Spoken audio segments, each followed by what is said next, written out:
نبی صلی اللہ علیہ وسلم نے صبح کے وقت اجوا کھجور کھانے کا حکم دیا. آپ نے فرمایا جو شخص صبح کے وقت 7 کھجوریں کھائے گا یعنی اجوا، اس روز جادو اور زہر سے بچا رہے گا. یعنی اس کے اندر اتنی امیونٹی پیدا ہو جاتی ہے کہ پھر برے اثرات، زہریلے اثرات اس کو نقصان نہیں دے سکتے. پھر اسی طرح مختلف مواقع پر مسنون اذکار کا اہتمام کرنا، مثلاً بیت الخلاء جاتے وقت نبی صلی اللہ علیہ وسلم نے سکھایا اللہم انی اعوذ بک من الخبث والخبائث، اے اللہ بے شک میں ناپاک جنوں اور جننیوں سے تیری پناہ چاہتا ہوں. کیونکہ جادو میں بھی عموماً جنات کو استعمال کیا جاتا ہے اور وہ گندی جگہوں پر رہنا پسند کرتے ہیں. اسی لیے جب کوئی بیت الخلاء جائے تو یہ دعا پڑھ لے تو انشاءاللہ اس سے ان کے شر سے محفوظ رہے گا. پھر اسی طرح آپ نے فرمایا جنوں کی آنکھوں اور بنی آدم کی شرم گاہوں کا پردہ یہ ہے کہ جب کوئی بیت الخلاء جائے تو بسم اللہ پڑھ لے تو کوئی بھی اس کو پھر دیکھ نہیں سکتا. پھر اسی طرح شوہر بیوی کے خاص تعلق میں بھی دعا سکھائی گئی، بسم اللہ اللہم جنبنا الشیطان وجنب الشیطان ما رزقتنا. اللہ کے نام کے ساتھ میں شروع کرتا ہوں، اے اللہ ہمیں شیطان سے بچا اور شیطان کو اس چیز سے دور رکھ جو اس کے نتیجے میں تو ہمیں عطا فرمائے. تو آپ نے فرمایا کہ اگر اس کے بعد میاں بیوی کو کوئی اولاد ملے گی تو شیطان اسے نقصان نہیں پہنچا سکتا. اسی طرح تحلیل پڑھنا، لا الہ الا اللہ وحدہ لا شریک لہ لہ الملک ولہ الحمد وہو علی کل شیء قدیر، کہ اللہ کے سوا کوئی معبود نہیں، تنہا ہے، اس کا کوئی شریک نہیں، اسی کے لیے بادشاہی ہے اور اسی کے لیے تعریفیں ہیں اور وہ ہر چیز پر قدرت رکھنے والا ہے. دن میں جو شخص 100 دفعہ اس کو پڑھے گا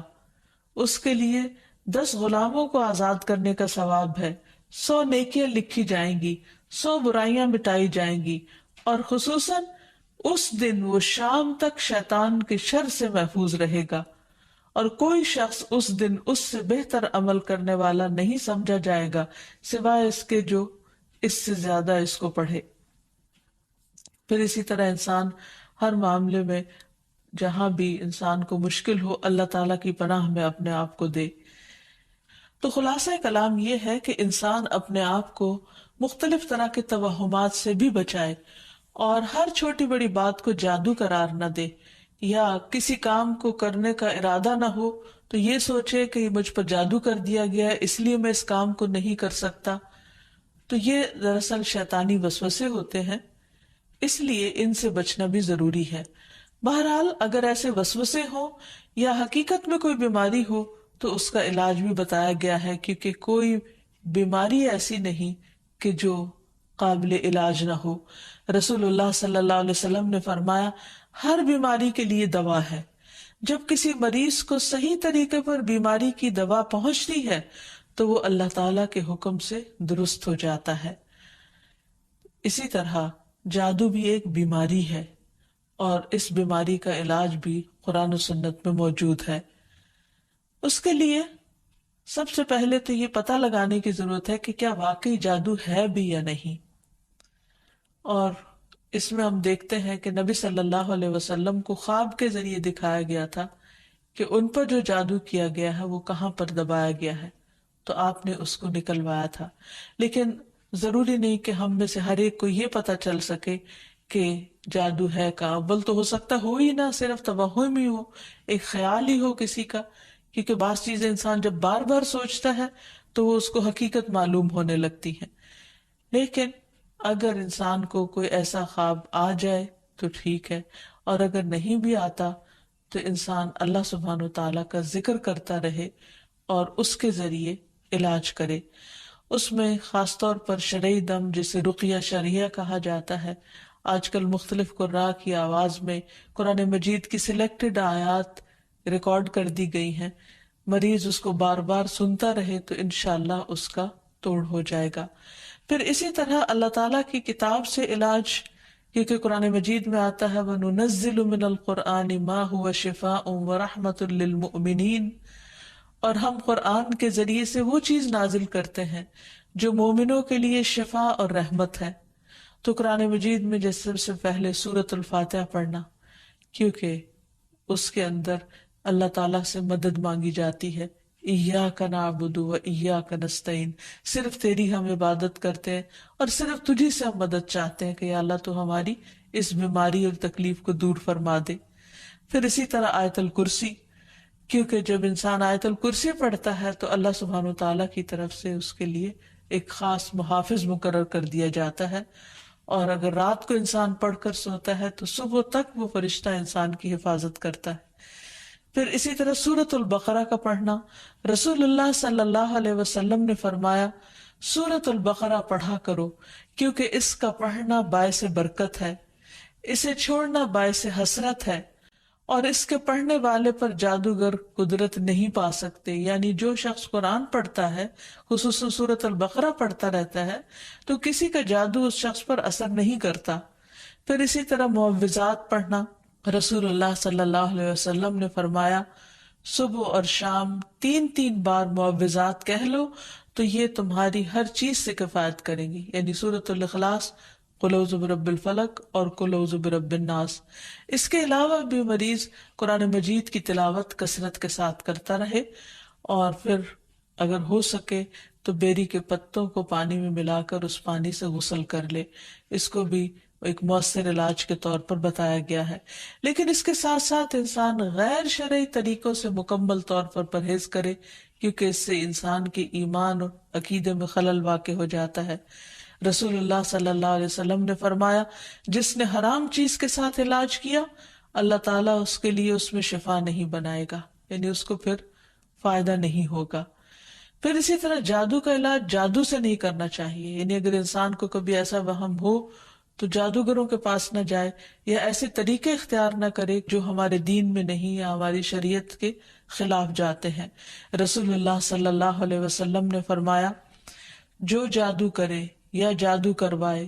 یا جو کسی کاہن کے پاس آئے اور اس کی بات کی تصدیق کرے تو اس نے اس چیز کا انکار کیا جو محمد صلی اللہ علیہ وسلم پر نازل ہوئی۔ اسی لیے غیر شرعی جھاڑ پھونک سے مکمل اجتناب کرنا چاہیے۔ نبی صلی اللہ علیہ وسلم سے نشرہ کے بارے میں دریافت کیا گیا تو آپ نے فرمایا یہ شیطانی عمل ہے۔ اور نشرہ کیا ہوتا ہے؟ جن یا جادو اتارنے کے لیے شرکیہ یا جاہلانہ منتر پڑھنا اور یا پڑھوانا۔ تو ایسے الفاظ جس کا بعض اوقات معنی معلوم نہیں ہوتا اور یہ بھی نہیں پتا ہوتا کہ اللہ تعالیٰ کو پکارا جا رہا ہے یا کسی جن یا کسی اور شیطان کو پکارا جا رہا ہے اور اس سے مدد لی جا رہی ہے، تو اس لیے کسی بھی ایسے کلام کو پڑھنا یا کسی سے پڑھوانا درست نہیں۔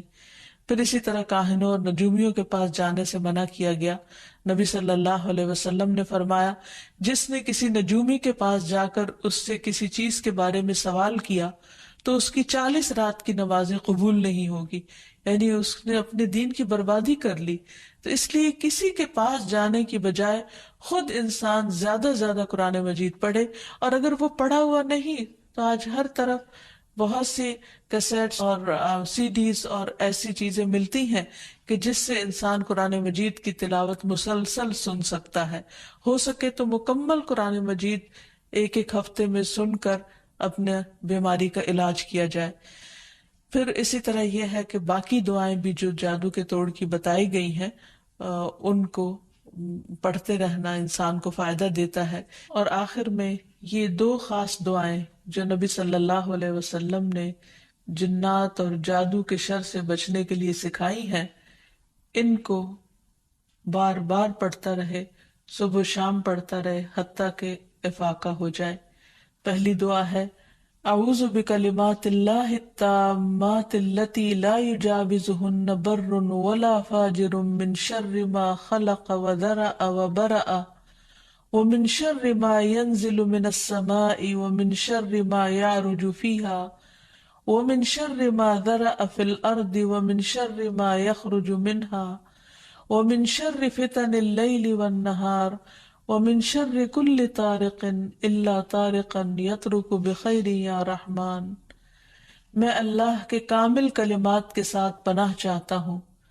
جن سے آگے نہ تو کوئی نیک اور نہ ہی کوئی برا شخص بڑھ سکتا ہے، ہر اس چیز کے شر سے جس کو اس نے بنایا، پیدا کیا اور پھیلایا، اور ہر اس چیز کے شر سے جو آسمان سے اترتی ہے، اور ہر اس چیز کے شر سے جو اس میں چڑھتی ہے، اور ہر اس چیز کے شر سے جسے اس نے زمین میں پیدا کیا، اور اس چیز کے شر سے جو اس سے نکلتا ہے، اور رات اور دن کے فتنوں کے شر سے، اور رات کو آنے والے کے شر سے، سوائے اس کے جو خیر کے ساتھ آئے، اے رحم فرمانے والے۔ تو یہ دعا اور ایک اور دعا جو شدید جنات کے حملے سے بچانے والی دعا ہے، جس کے بارے میں کعب الاحبار کہتے ہیں کہ اگر میں یہ چند کلمات نہ پڑھتا تو یہود مجھے گدھا بنا دیتے۔ لوگوں نے پوچھا وہ کلمات کیا ہیں؟ تو کعب نے کہا اعوذ بوجہ اللہ العظیم الذی لیس شیء اعظم منہ وبکلمات اللہ التامات التي لا يجاوزهن بر ولا فاجر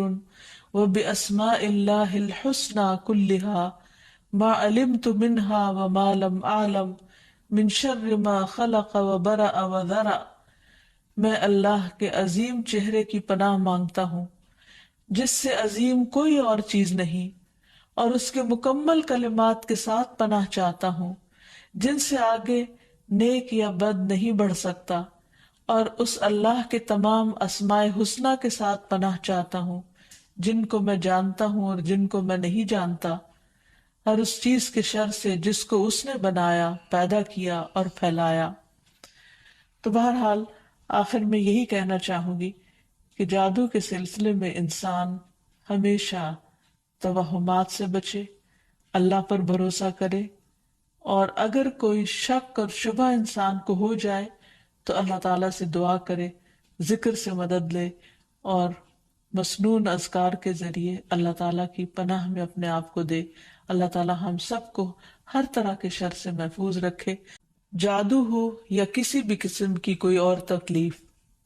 انسان کو ہمیشہ اپنے رب کی طرف رجوع کرنا چاہیے، کیونکہ ہر مشکل کا حل، ہر تکلیف سے نجات دینے کی طاقت صرف اس کے پاس ہے، کسی اور کے پاس نہیں۔ اور اللہ سبحانہ وتعالی خود فرماتے ہیں وَقَالَ رَبُّكُمُ ادْعُونِي أَسْتَجِبْ لَكُمْ، تمہارا رب کہتا ہے کہ مجھ سے دعا مانگو، ادعونی، میرے آگے ہاتھ پھیلاؤ، استجب لکم، میں تمہاری دعا قبول کروں گا۔ نبی صلی اللہ علیہ وسلم نے فرمایا کہ سب سے زیادہ عاجز وہ ہے جو دعا کرنے سے عاجز ہے، یعنی جو اپنے رب کو نہیں پکارتا۔ حقیقت یہ ہے کہ ہم سب رب کے محتاج ہیں، اور رب ہی کے پاس ہر مسئلے کا حل ہے۔ اس لیے ہمیں ہر حال میں اٹھتے بیٹھتے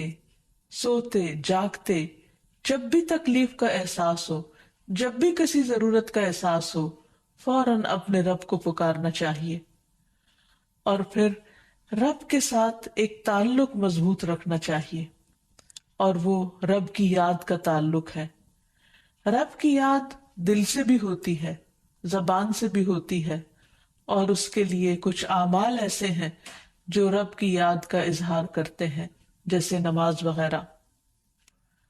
تو انسان عام حالات میں بھی رب کو یاد کرتا رہے، لیکن خصوصی طور پر اگر وہ کسی تکلیف سے دوچار ہو،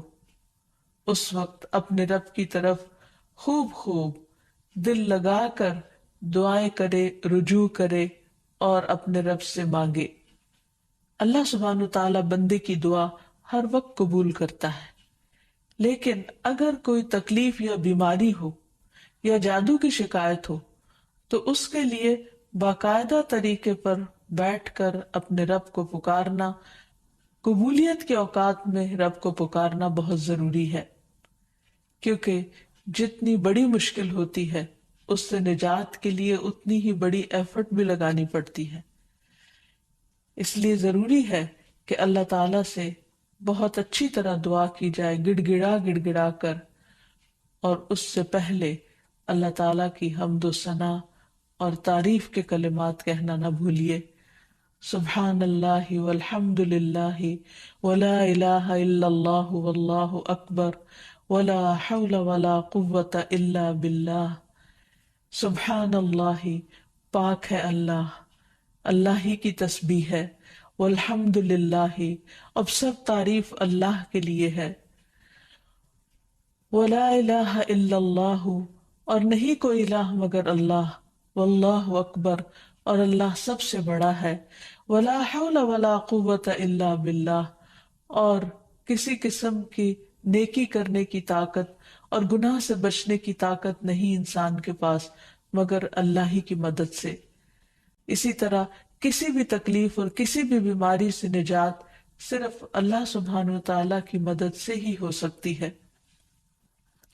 تو جہاں تک جادو کا تعلق ہے تو اس سلسلے میں یاد رکھیے کہ جادو کے بہرحال اپنے اثرات ہوتے ہیں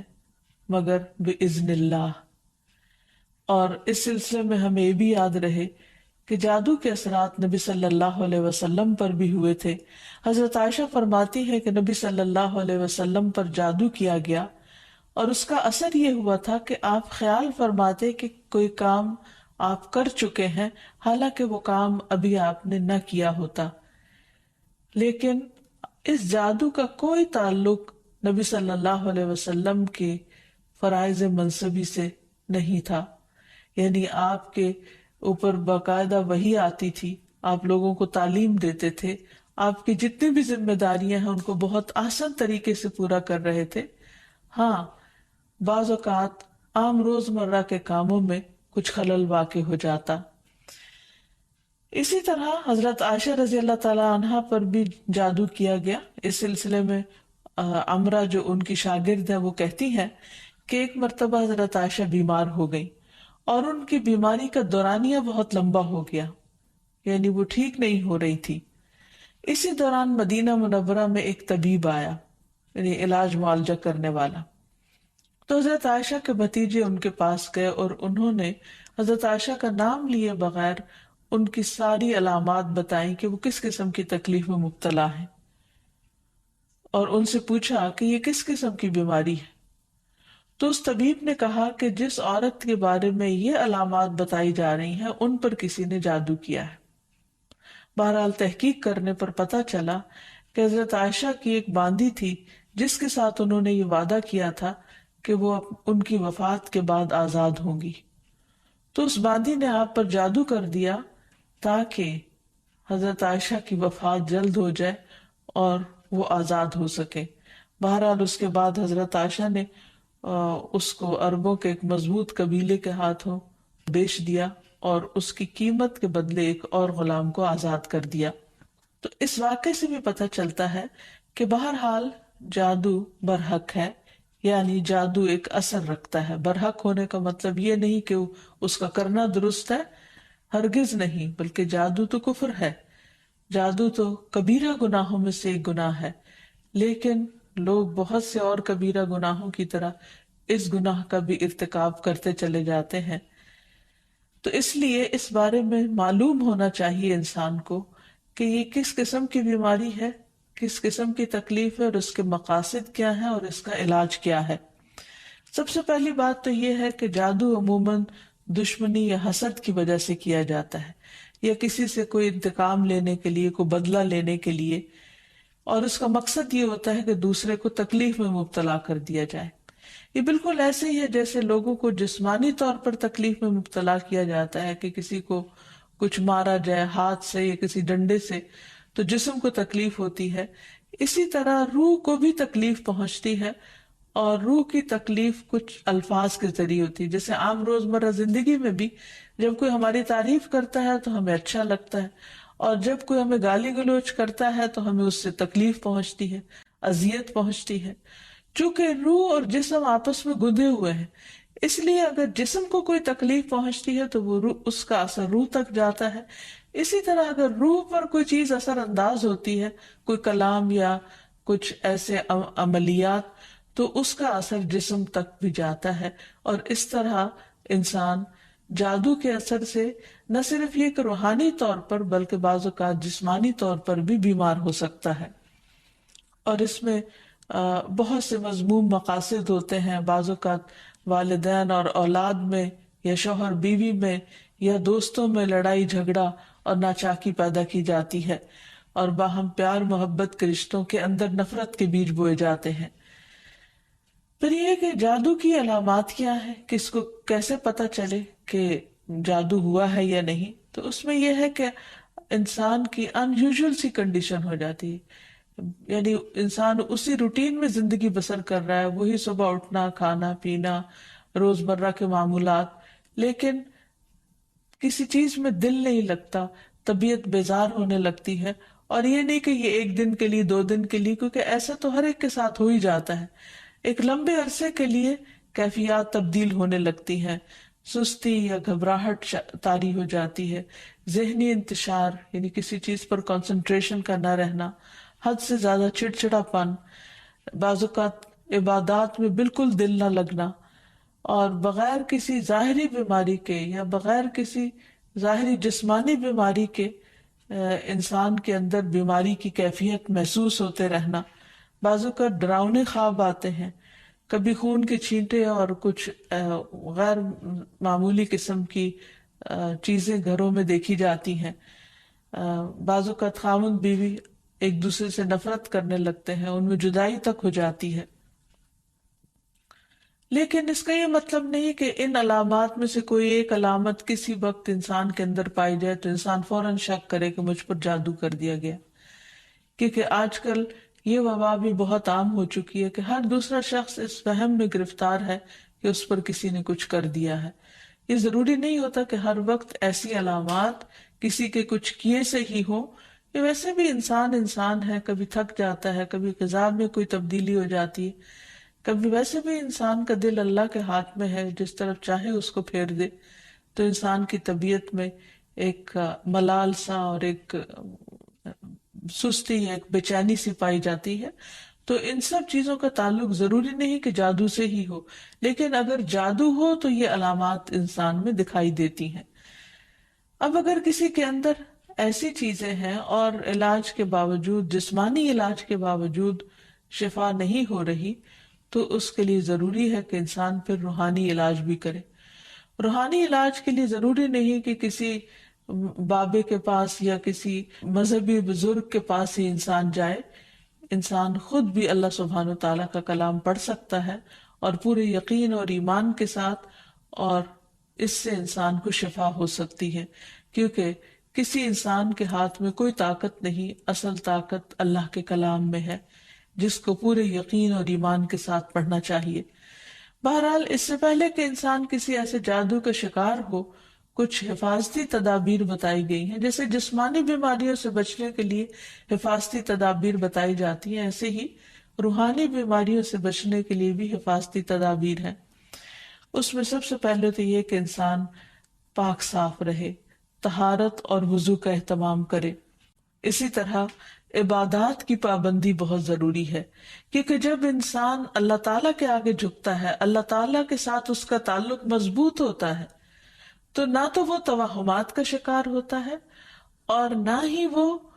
جادو اور مختلف چیزوں کا شکار ہوتا ہے، یعنی شیطانی اثرات اس پر کم سے کم ہوتے ہیں۔ اسی لیے نبی صلی اللہ علیہ وسلم کے سامنے جب ذکر کیا گیا کہ ایک شخص صبح تک پڑا سوتا رہا اور نماز کے لیے بھی نہیں اٹھا، تو اس پر آپ نے فرمایا کہ شیطان نے اس کے کان میں پیشاب کر دیا ہے، یعنی اپنی نجاست اس میں ڈال دی ہے۔ تو جو شخص شیطانی نجاست کے اثر میں ہو، پھر وہ سب سے بڑی بیماری اس کو لاحق ہو جاتی ہے، چاہے اس کو جادو کہیں یا کچھ اور۔ لیکن حقیقت یہ ہے کہ انسان جب اللہ کا اطاعت گزار بنتا ہے، رب کا فرما بردار بنتا ہے، تو شیطان اس کو اپنے کنٹرول میں نہیں لے سکتا، کیونکہ اللہ تعالیٰ فرماتے ہیں ان عبادی لیس لک علیہم سلطان، میرے بندے تیرا ان پر کوئی زور نہیں چلتا، کوئی زور نہیں چل سکے گا۔ ایک اور جگہ پر فرمایا الا عبادک المخلصین، مگر تیرے چنے ہوئے بندے۔ تو ہمیں ایسے بندوں میں شامل ہو جانا چاہیے جو اللہ کے محبوب ہیں، اللہ کے چنے ہوئے ہیں، اور اس کے لیے اللہ تعالیٰ نے جو ہمیں احکامات دیے ہیں، جو طریقے سکھائے ہیں، ان کے مطابق زندگی بسر کی جائے۔ پھر اسی طرح یہ ہے کہ کثرت سے اللہ تعالیٰ کا ذکر کیا جائے، خصوصاً استغفار، کیونکہ بہت سی تکلیفیں انسان کے اپنے ہی گناہوں کی وجہ سے آتی ہیں، جیسے آتا ہے ما اصابکم من مصیبت فبما کسبت ایدیکم، جو بھی مصیبت تم کو پہنچی وہ تمہارے اپنے ہاتھوں کی کمائی کی وجہ سے تھی۔ پھر اسی طرح اپنے گھروں کو تصاویر اور مجسموں سے پاک کرنا چاہیے، کیونکہ رسول اللہ صلی اللہ علیہ وسلم نے فرمایا فرشتے اس گھر میں داخل نہیں ہوتے جہاں کتا اور تصویر ہوتا ہے۔